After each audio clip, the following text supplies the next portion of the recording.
All right, the next rule that we have for drawing orbital diagrams is the Hund's rule. This is kind of a lengthy rule, so I'll go ahead and read it to you while you're writing it down. So according to Hund's rule, every orientation of a given orbital, so we're talking about an S, P, D, or F, at the same energy level is singly occupied by an electron before any one orientation is doubly occupied. And all electrons in singly occupied orientations have the same spin. So what this is saying is when you are a P, a D, or an F, because the S only has one orientation, so the Hund's rule doesn't really apply with the S orbitals. But in the other three, you're going to put an electron in each separate orientation before you start doubling up. Because as soon as you start doubling up, you're introducing repulsion, which is at a slightly higher energy, requires a slightly higher energy. So again, our electrons are going to go to the lowest energy level available to them.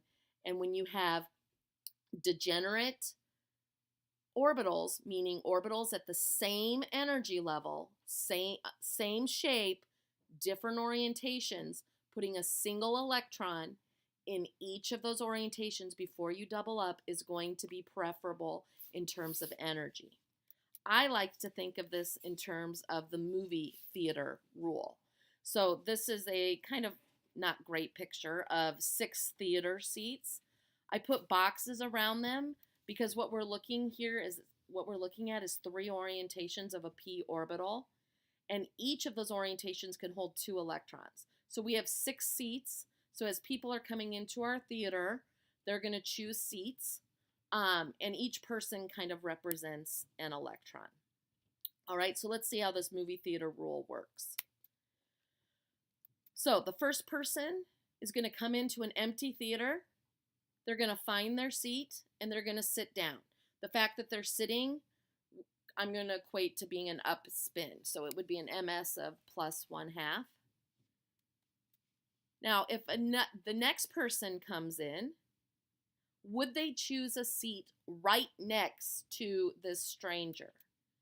What if the next person came in and sat right next to the stranger? Can you almost feel the repulsion? Imagine what you would feel if some stranger came in and you have a completely empty movie theater and they choose the seat right next to you. There's probably so much repulsion that you'll feel yourself pulling away from that person, and you may even get up and move a seat away. All right, so what Hund's rule is saying is that you're not going to sit right next to a person. If there is a region without a person already sitting, that second person is going to choose that region. So you're going to put a seat between you. And the fact that they're both sitting represents the same spin. So electrons and orientations do exactly the same thing. If we have a third person choose to sit, do you see that third person, yeah, there's a freaky clown, but do you see that third person is going to choose a seat in that next orientation? Again, they're going to choose a region without anyone. Now, if we have a fourth person, and let's imagine that this movie theater only has 6 seats. So when this fourth person comes in, they have no choice but to sit next to someone they don't know, which isn't ideal, but they want to see the movie, so they're going to take a seat where they can find a seat. This is Hund's rule. So if we tie it to the orientations, here's a 2p. So we have a p orbital in the second energy level. P orbitals have 3 orientations. When we go to fill electrons, we're going to put 1 in each of those orientations with the same spin. So we're going to go up, up, up, and then when the fourth electron goes into these orbitals, they have to pair up, and therefore you'll have a down spin where it's pairing up.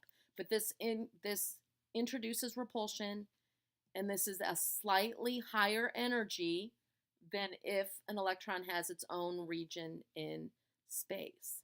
All right, so this is Hund's rule.